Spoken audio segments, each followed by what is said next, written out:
Welcome to our channel. నేను మీ నవీన్. ప్రస్తుతం మనతో ప్రముఖ కార్డియాలజిస్ట్ డాక్టర్ కిరణ్ లక్కిరెడ్డి గారు ఉన్నారు. హాయ్ సార్, నమస్తే అండి. నమస్తే నవీన్ గారు. సార్, ఒకసారి హార్ట్ అటాక్ వచ్చిన తర్వాత వాళ్ళు స్టంట్ వేయించుకోండొచ్చు, లేదంటే బైపాస్కి వెళ్ళిండొచ్చు.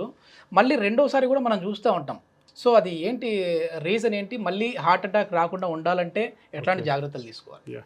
మంచి క్వశ్చన్ అండి నవీన్ గారు. మనము day in and day out కొన్ని ఇట్లాంటి సినారియోస్ చూస్తూ ఉంటాము. ఓకే, ఒకసారి స్టంట్ కానీ బైపాస్ కానీ వేయించుకున్న వాళ్ళు మళ్ళీ ఛాతీ నొప్పి అని రావడము, హార్ట్ అటాక్తో రావడం, ఇలా జరిగే అవకాశాలు ఉంటాయి.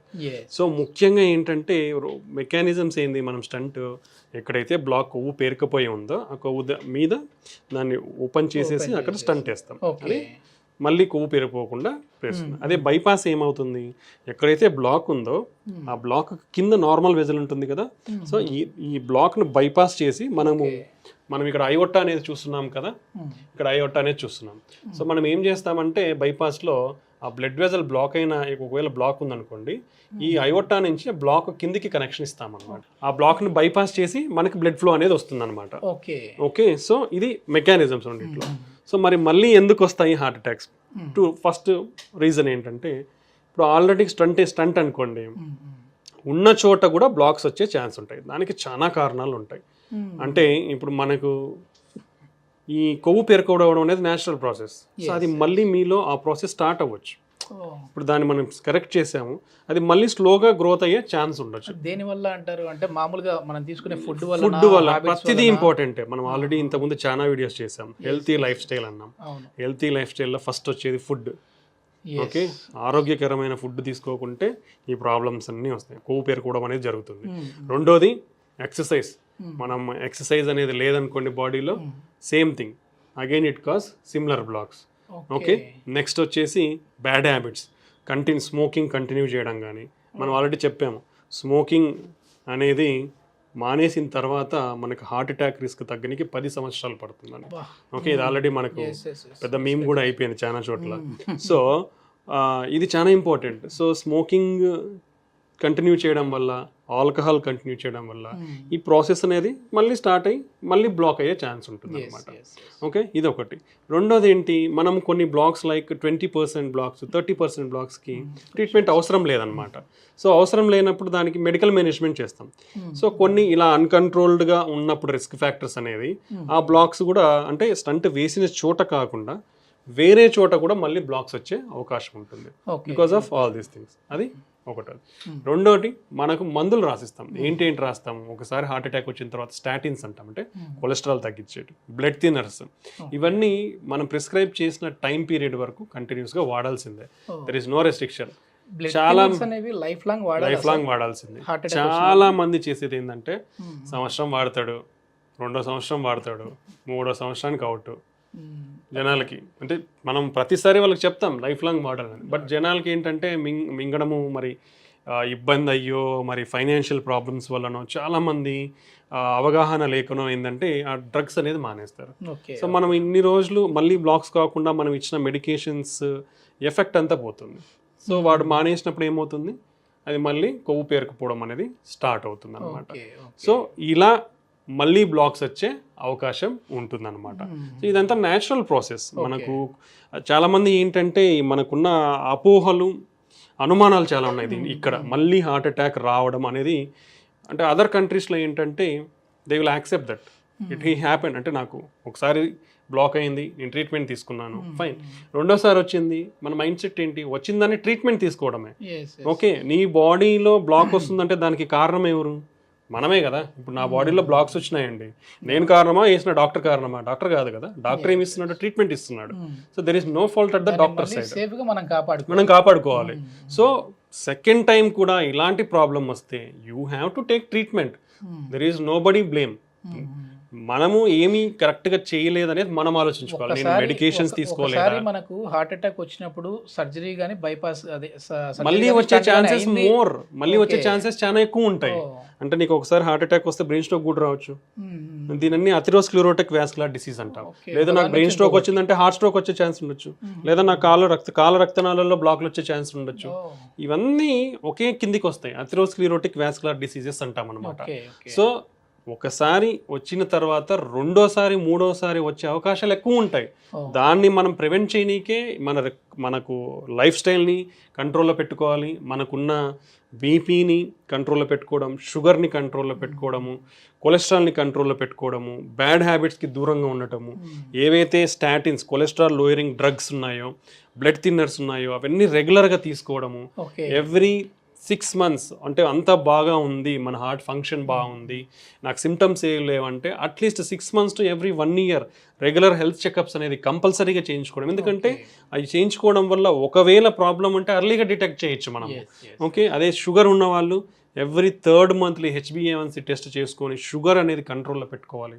కొలెస్ట్రాల్ ఉన్న వాళ్ళు కంట్రోల్లో లేకుంటే రెగ్యులర్గా at least every 3 to 6 months check చేయించుకుంటూ కంట్రోల్లో పెట్టుకోవాలి. బీపీ షుగర్ ఉన్న వాళ్ళు పర్టికులర్లీ వాళ్ళ ఇంట్లో వాళ్ళ దగ్గర daily BP machine, sugar machine compulsory ఉండాలి. సో నీ బీపీ అనేది నువ్వే చెక్ చేసుకోగలగాలి, నీ షుగర్ అనేది అట్లీస్ట్ వీక్లీ వన్స్ చెక్ చేసుకోగలగాలి. ఉన్న డౌట్ అండి ఏంటంటే కొద్దిమంది యోగా కావచ్చు, ఎక్సర్సైజెస్ కావచ్చు, జిమ్కి కావచ్చు వెళ్తూ ఉంటారు, బాడీ ఫిట్నెస్ మీద ఫోకస్ చేస్తూ ఉంటారు. అట్లాంటి వాళ్ళు స్టంట్ కానీ లేదంటే బైపాస్ కానీ అయిన తర్వాత ఎన్ని రోజుల గ్యాప్ తర్వాత వెళ్ళాలి? ట్రెడ్మిల్ కానీ ఇవి చేయొచ్చా అండి? చేసుకోవచ్చు. సో వెరీ హెవీ ఎగ్జర్షన్స్ అనేది మనము ఇనిషియల్గా అడ్వైస్ చేయము. సో ఫిజికల్ అడాప్టేషన్ ఒకసారి ఇవి అఫెక్ట్ అయింది కాబట్టి మన హార్ట్కి ఒకేసారి స్ట్రెస్ మరీ గురి చేయకుండా నిదానంగా, ఇప్పుడు ట్రెడ్మిల్ చేస్తున్నాను నేను 5 minutes చేస్తానండి ఫస్ట్లో, నెక్స్ట్ 10 minutes చేస్తాను, నెక్స్ట్ 15 minutes చేస్తాను, స్లోగా పెంచుకుంటూ వస్తాను నేను. యోగా అనుకోండి ఓవర్ స్ట్రెచ్చింగ్ ఆఫ్ బాడీ లేకుండా మనకి స్ట్రెస్ పడకుండా ఉండే ఎక్సర్సైజ్ స్టార్ట్ చేస్తాను, దెన్ అన్ని రకాల ఎక్సర్సైజెస్ కూడా మనం చేసుకోవచ్చు. సో గ్రేడెడ్, ఇప్పుడు స్పోర్ట్స్ ఇంట్రెస్ట్ ఉంది, ఇనిషియల్గా పోయినప్పుడు ఎక్కువసేపు ఆడకుండా కొద్దిసేపే వెరీ హై ఇంటెన్స్ గేమ్స్ కాకుండా నార్మల్ ఒక 1 month వరకు. ఈ మధ్య మనం ఎక్కువ చూసాం సార్ ఏంటంటే ఏదో క్రికెట్ ఆడుతూనే లేకుంటే షటిల్ ఆడుతూనో జిమ్ లో వెయిట్ మోస్తూనో అట్లే కింద పడిపోతా ఉన్నాం. అవును అవును, అంటే చాలా రీజన్స్ ఉంటాయి దానికి. మనం ఆల్రెడీ ఇంతకుముందు కూడా ఒకసారి డిస్కస్ చేస్తాం ఏంటంటే హెవీ ఎగ్జర్షన్ అనేది కూడా నాట్ అడ్వైజబుల్. ఎందుకంటే మన హార్ట్ రేట్ అనేది చాలా ఎక్కువ అయిపోతుంది. ఎక్కువైనప్పుడు మనకు ఫంక్షన్ అనేది, బ్లడ్ సప్లై అనేది కూడా తగ్గిపోతుంది ఆ టైంలో. ప్లస్ అండర్లయింగ్ ప్రాబ్లమ్స్ ఉన్న వాళ్ళలో స్ట్రెస్ అనేది కూడా క్రియేట్ అవుతుంది. ఓకే, ఆ టైంలో ఇన్ఫ్లమేషన్ పెరిగే ఛాన్స్ ఉండొచ్చు, డీహైడ్రేషన్ వచ్చేసి ఎలక్ట్రోలైట్ అబ్నార్మాలిటీస్ వచ్చే ఛాన్స్ ఉండొచ్చు. సో ఇలా because of varied reasons very high intense ఎక్సర్సైజెస్లో హార్ట్ అటాక్ డెవలప్ అయ్యే ఛాన్స్ ఉండొచ్చు. కాబట్టి మన ఏజ్కి తగ్గట్టు హెవీ ఎగ్జర్షన్ అనేది బెటర్. ఆ పీక్ ఎగ్జర్షన్ పోకుండా లిమిటెడ్ యాక్సెప్టబుల్ ఎగ్జర్షన్ వరకు మనం చేసుకుంటే ఎక్కువ లావు ఉన్న వాళ్ళలో ఫ్యాట్ ఎక్కువ ఉంటుంది. ఆ ఫ్యాట్ ఉన్న వాళ్ళకే ఎక్కువ ఈ హార్ట్ అటాక్స్ వస్తూ ఉంటాయని విన్నాం. కానీ సన్నగా ఉన్న వాళ్ళలో కూడా చూస్తూ ఉన్నాం కదా సార్, అందరికీ వస్తాయండి. అదే చెప్పాను కదా, ఎక్కువ అంటే ఒబిసిటీ అనేది one of the factor. Okay, అలా అని బక్క ఉన్నాను నేను నాకు రావు అనే దానికి లేదు. ఎందుకు? ఈ అథెరోస్క్లెరోసిస్ ప్రాసెస్ అనేది it is starting from the age of 10 to 20 years. అంటే పుట్టుకతో మనకి ఎంత ఒక ప్రాసెస్ ఇచ్చేసాడు దేవుడు. 10 years నుంచి మన బాడీలో కొవ్వు అనేది పెరుగుపోతూనే ఉంటుంది అనమాట. సో అది సన్నగా ఉన్న వాళ్ళలో అయినా ఒక ఏజ్ వచ్చిన తర్వాత వాళ్ళలో బ్లాక్స్ డెవలప్ అయిపోతాయి.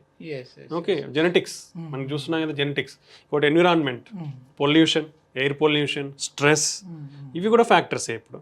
సో ఆల్వేస్ ఏమవుతుందంటే ఈ ఎన్విరాన్మెంట్ జెనెటిక్స్ అనేది ఇంటరాక్షన్ ఉంటుంది. సో మన జెనెటిక్స్ అనేది మాడిఫై అవుతూ మోర్ ససెప్టబుల్కి వచ్చేస్తున్నాం. అంటే ఈజీగా హార్ట్ అటాక్స్ వచ్చే జెనెటిక్స్ మనకు డెవలప్ అయిపోతున్నాయి. పర్టికులర్లీ మన ఏషియన్ కంట్రీస్లో యూఎస్ కానీ యూరోప్తో కంపారిజన్ చేస్తే 10 years యంగర్ జనరేషన్లో హార్ట్ అటాక్స్ వస్తున్నాయి. ఓకే, సో ఇది మన రిస్క్ ప్రొఫైల్ కూడా అట్లనే ఉంది. ఈ మన ఏషియన్ కంట్రీ రిస్క్ ప్రొఫైలే we are prone to heart attacks at early ages. So should be more careful. మన ఇంటర్వ్యూ ముగించే ముందు ఒకసారి హార్ట్ అటాక్ వచ్చిన తర్వాత వాళ్ళు ఎట్లాంటి సేఫ్ ఫుడ్ తీసుకుంటే మళ్ళీ హార్ట్ అటాక్ రాకుండా ఉంటుందని చెప్పేసి ఒక 2 మాటలు చెప్తామండి. సేఫ్ ఫుడ్ అంటే always more fruits and more vegetables. This is the first point. More fruits, more vegetables. Second thing, whole processed grains. Rice is a fully processed grain. So don't take fully processed grain, take whole processed grains. Okay. Second thing. Third thing, in non-vegetarian, fish is the best. Red meat asal pattukoodu antaru. Red meat cheyyochu, not a problem. Red meat pattukovadu. So fish is a healthy thing. Chicken is neutral. Okay, don't go for mutton. Okay, then oil, avoid oil rich foods. Okay. Salt reduction, reduce salt. Diabetics unna vallu keep away all from sugars. Okay. And along with this healthy exercise, daily exercise for at least 30 minutes, 30 minutes per day daily exercise. ఇవి healthy food and లైఫ్ స్టైల్. ఇవి follow అయితే oil ఎంతవరకు limit sir వీళ్ళకి? అంటే మామూలుగా oil food ఎక్కువ తినొద్దు అని అంటూ ఉంటారు కదా. డీప్ ఫ్రైడ్ ఫుడ్స్ అనేది తినకూడదు ఎక్కువ. సో ఇప్పుడు ఆయిల్ లైక్ సీజనింగ్ కి ఇప్పుడు ఏదో సమ్ కర్రీ చేస్తున్నారు, జస్ట్ పైన సీజనింగ్ వేసుకోవచ్చు, ఫైన్, అది నాట్ ఏ ప్రాబ్లం అనమాట. సో డిప్పింగ్ ఆయిల్ అవి ఎక్కువ తీసుకోకూడదు. Okay okay okay thank you sir, చాలా మంచి ఇన్ఫర్మేషన్, థ్యాంక్ యూ.